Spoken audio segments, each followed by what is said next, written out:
कासिम सुलेमानी जो यहाँ का जनरल था जी ईरान का, जी जिसको जो है वो यूएस ने असैसिनेट किया जी। इराक में, हम्म। वो खुद जो है लेटर, वो बंदा जो है वो लेटर लेके जा रहा था सऊदी अरब।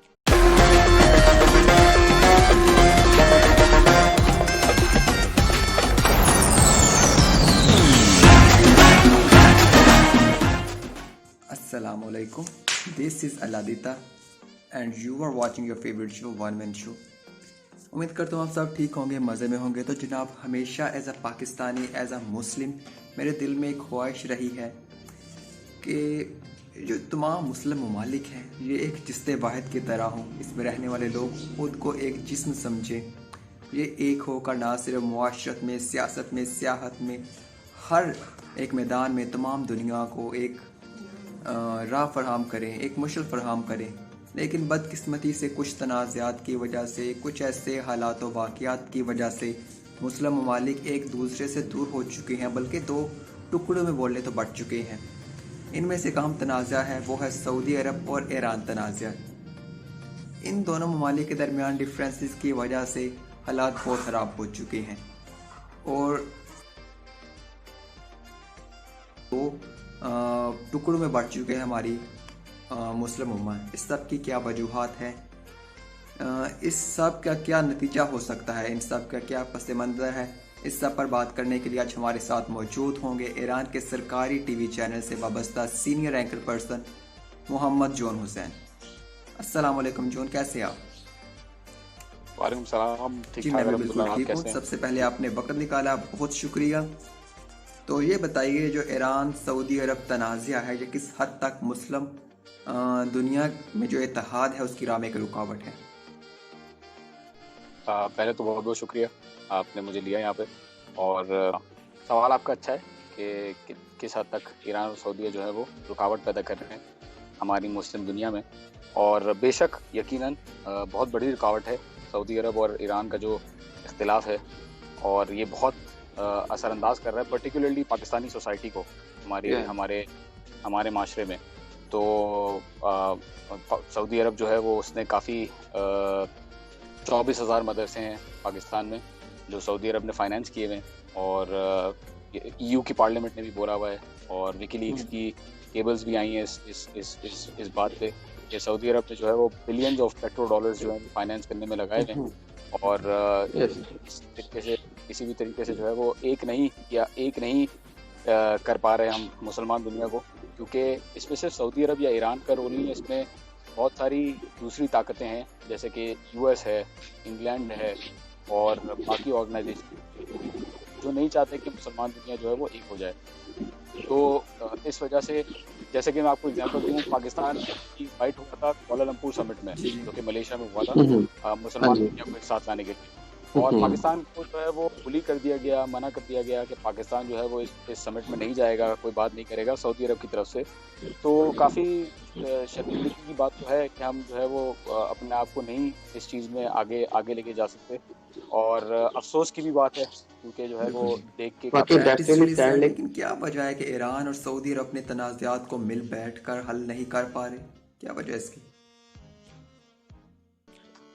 देखिए, काफ़ी इंटरेस्ट जो है वो काफ़ी, जैसा कि मैंने कहा, काफ़ी इंटरेस्ट है। एक तो आलमी दुनिया का, इंटरनेशनल बैनुल मलाली आपकी जो दुनिया है उसका, कि वो इस ना होने, ये कि सऊदी अरब एक मोनार्की है, उसमें जो है वो किंगशिप का सिस्टम चलता है। आले सऊद का जो है वो काफ़ी जो है वो इस हिसाब से उनकी काफ़ी फाइन थ्रेड्स जुड़ी हुई हैं इस चीज़ के साथ कि जो है वो ईरान और सऊदीया के साथ ज़्यादा कोऑपरेशन ना हो, क्योंकि उनको ख़तरा ये रहता है कि ईरान में जो रेवोल्यूशन आई 1979 में, ईरानी रेवोल्यूशन जो आई, कहीं वो जो है वो सऊदी अरब के अंदर जो है वो उसके ट्रेसेस ना शुरू हो जाएं, उसकी मूवमेंट ना शुरू हो जाए।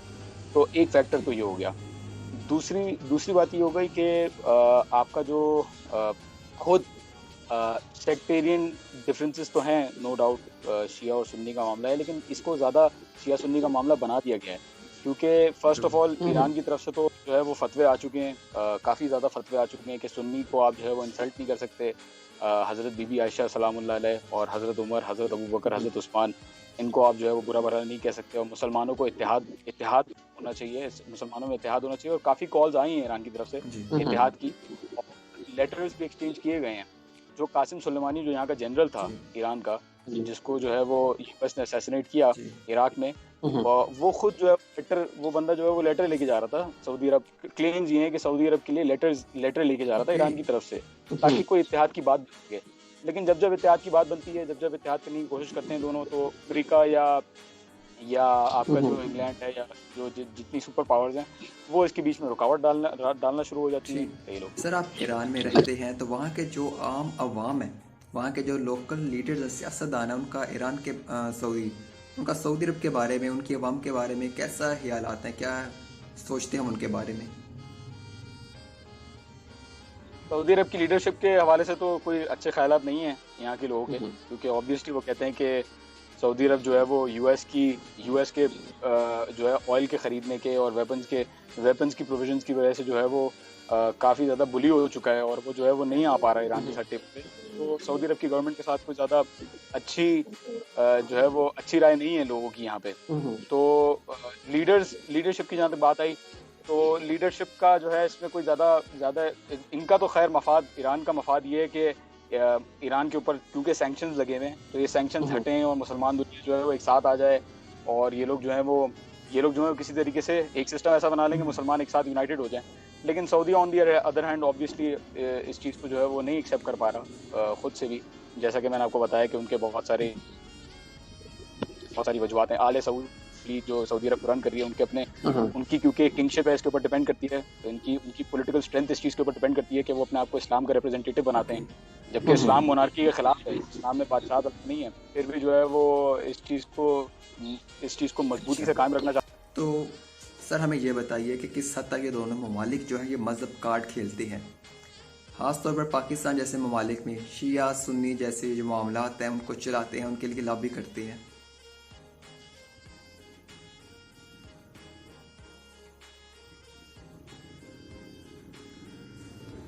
देखिए, इसके ऊपर जज्बाती कमेंट देना गलत होगा।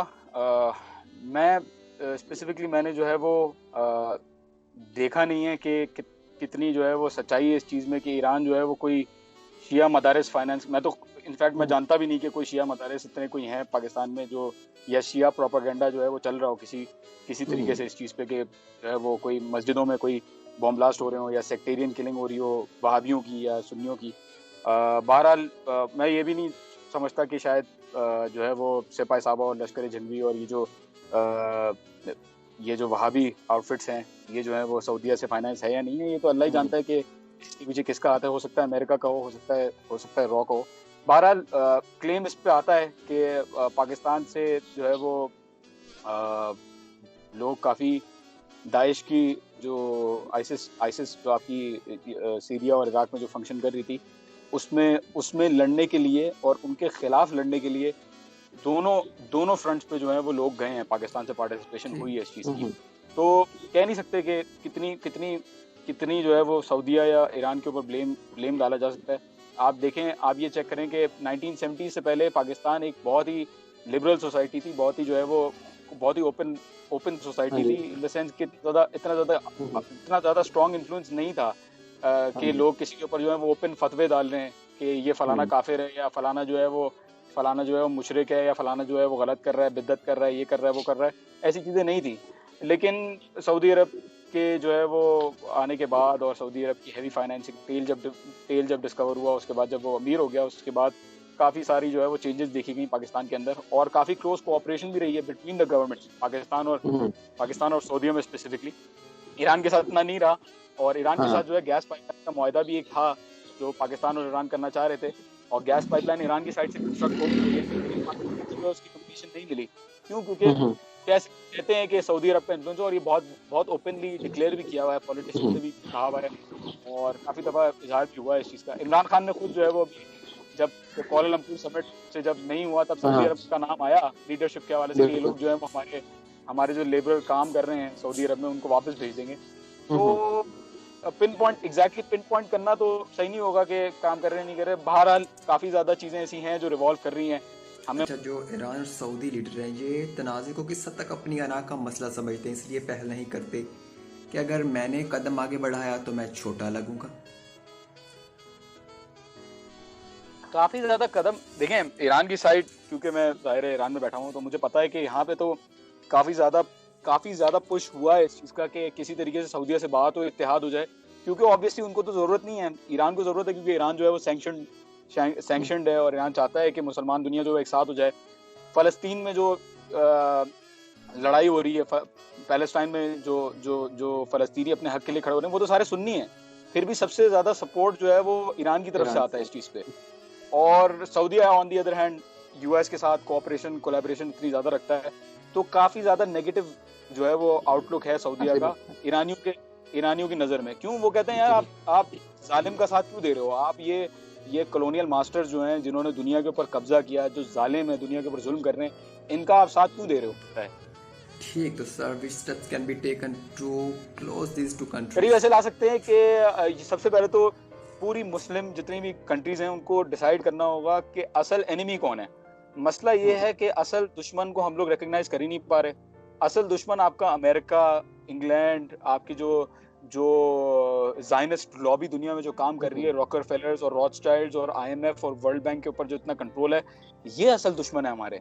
और जब तक इस चीज को, जब तक इन ग्रुप्स को या कंट्रीज को हम लोग साइडलाइन नहीं करेंगे, जब तक हम लोग अपने हाथ में अपना इख्तियार नहीं लेंगे, तब तक जो है वो हम ये इख्तलाफ खत्म नहीं कर सकते कभी भी, क्योंकि जाहिर है इनको जो है वो ब्लॉक ये इन्फ्लुएंस खत्म करना पड़ेगा एक साथ लेके आने के लिए। तो सर जिस तरह ये तनाज़ा चल रहा है, इसका क्या आप देखते हैं नतीजा, या क्या नतीजा इसका हो सकता है?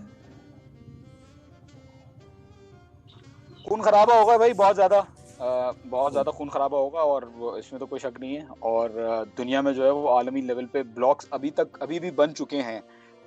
सऊदीया जो है वो अमेरिका, और सऊदीया अमेरिका के ब्लॉक में है। सऊदीया जो है वो काफी हो सकता है इंडिया के अंदर, क्योंकि $100 बिलियन की इन्वेस्टमेंट कर रहा है, हो सकता है इंडिया भी इनके ब्लॉक में आ जाए अगर एक कॉन्फ्लिक्ट हो। China on the other hand नजर आता है कि अगर सऊदी और यूएस एक साथ होगा तो चाइना जो है वो ईरान के साथ हो जाएगा, और कॉन्फ्लिक्ट काफी बड़े स्केल पे होगा। लेकिन ग्राउंड जो आपका कॉन्फ्लिक्ट का होगा वो पाकिस्तान होगा, इसमें कोई शक की बात नहीं है। क्यों? क्योंकि पाकिस्तान के अंदर जितनी आपने जो है वो जितनी आग लगाई हुई है, जितना फ्यूल भरा हुआ है, वो कहीं ना कहीं तो इस्तेमाल होना है। तो जब कॉन्फ्लिक्ट होगा ईरान और सऊदीया में, तो पाकिस्तान को as a political scapegoat use किया जाएगा। हमारी यही ख्वाहिश है, यही उम्मीद है कि ये दोनों जो ममालिक अपने तनाज़ात को मिल बैठ कर हल करें और एक हो जाएं। थैंक यू सो मच, आपने वक्त निकाला, आपसे बात करके बहुत अच्छा लगा।